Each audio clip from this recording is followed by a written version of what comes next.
का का अब हम कन्नड़ में लिखेंगे। इस तरह से आपको कर्व देना है और इस तरह से आपको लिखना है। और ये लिखने की भाषा में ये है। और एक और इसके अगर ऊपर हमने इसी तरह से जीरो बना दिया तो इस तरह से भी बनाया जाता है। दो तरह से बनाया जाता है। अब ये खा,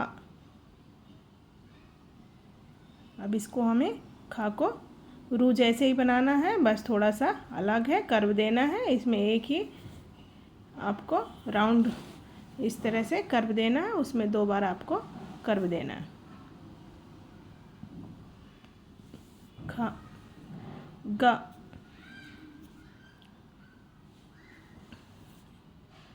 इस तरह से आपको गा,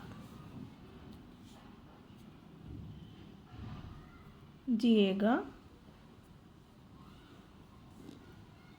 घा,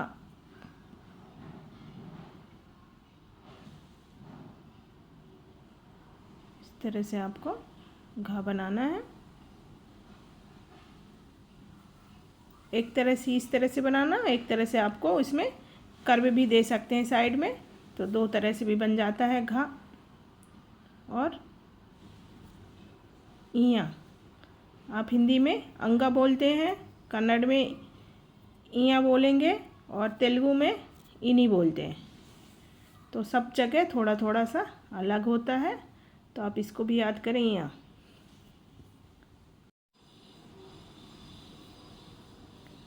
चा,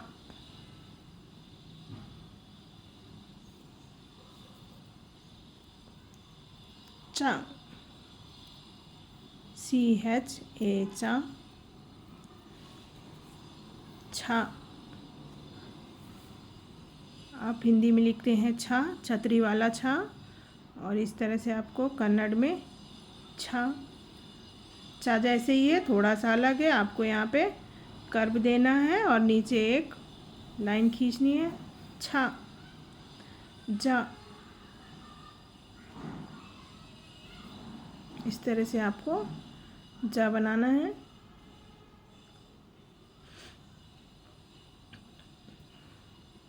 झा,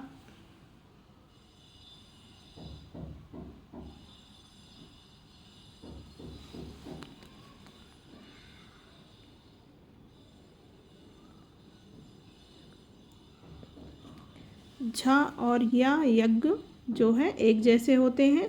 झा में ये थोड़ा सा नीचे हमें लाइन बनानी पड़ती है और या में नहीं बनाना पड़ता है, बल्कि सेकंड कर्व के ऊपर लाइन खींचनी पड़ती है।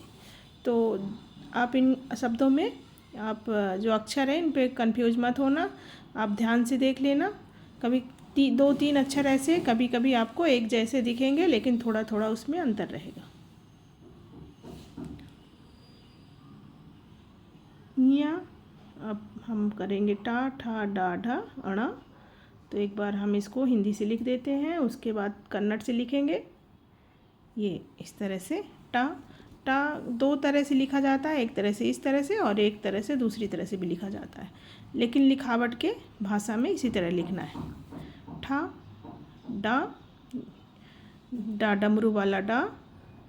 आप ये ध्यान रखें, डा ढा अणा। और ता था, दा था, जो दा है वो भी इसी तरह है, लेकिन इसमें एक तरह बीच में राउंड है, उसमें जो है दा में नहीं है। तो आप ध्यान रखें, डा, ढा और अना।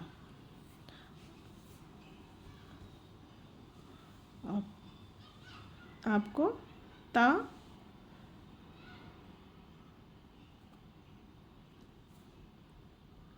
ये ता भी 2 तरह से लिखा जाता है, ये लिखावट के भाषा में है, और एक तरह से दूसरी तरह भी लिखा जाता है। ता मैं किसी दिन आपको बता दूंगी। था, ये था में इस तरह से आपको कर्व देना है, और धा में कर्व नहीं देना। तो आप देखेंगे कि आपका सेम शब्द आएगा, लेकिन धा आएगा तब आपको कर्व नहीं देना है, और इसमें था में जो है आपका कर्व देना है थोड़ा। दा, ये देखिए दा और डा एक जैसे हैं, लेकिन डा में थोड़ा सा हमने उसको फोल्ड किया था एक जगह, आपको घुमाव देना पड़ता है। और दा इस तरह से, धा भी इसी तरह से है।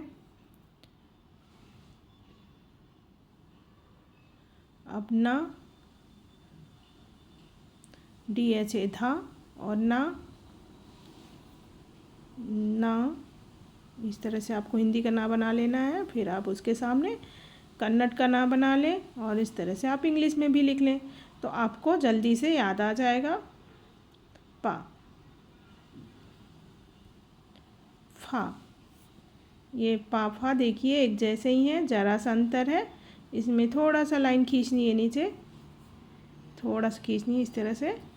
फा और बा, ये देखिए बा और भा भी एक जैसे हैं, लेकिन भा में थोड़ा सा लाइन नीचे खींचनी है। बा भा,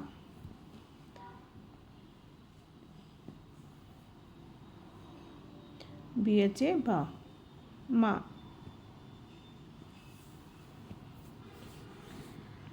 माँ में पहले एक छोटा सा आपको इस तरह से बिंदी टाइप बना के घुमाना है, फिर एक ये थोड़ा बड़ा होना चाहिए, फिर एक और उसके साइड में और कर्व देना है। ये हो गया माँ, या में माँ। अब या, ये देखिए मैंने बोला था ना झा झंडे वाला, आपने जब लिखा था झा लिखा था, तो झा और या एक जैसे हैं, थोड़ा सा अंतर है। आपको नीचे उसमें डंडी नहीं खींचनी है, और इसमें सेकंड कर्व के ऊपर आपको लाइन खींचनी है। उसमें क्या है, जो आपने सर्कल बनाया था झा में, उसके ऊपर आपको कर्व देना था। तो कोई कोई शब्द जो है एक जैसे हैं, रा और ठा एक जैसे हैं। देखिए तो रा रथ वाला रा है, ये लिखा था मैंने ऊपर, और ठा ठठेरा वाला ठा जो था उसमें आपको ये ला और वाशा करके मैंने शा शा हा छत छा, और यहाँ पे जो है कन्नड़ भाषा में एक ला शब्द आता है, तो ये देखिए मैंने हा के बाद आता है शा शा हा ला। अब ये देखिए मैंने ये व्यंजन लिख दिए हैं, यानी काखा गाघा। अब एक बार पढ़ लीजिए, काखा गाघा इया चा छा जा झा इनी टा ठा डा ढा अना ता था दा धा ना पा फा बा भा मा या रा ला वा शा शा शा हा छत्र, और ये ला एक्स्ट्रा है। तो कैसा लगा मेरा वीडियो? अगर आपको अच्छा लगे हो तो आप 2-3 बार रिपीट कर लें और ज़्यादा से ज़्यादा अपने फ्रेंड्स को शेयर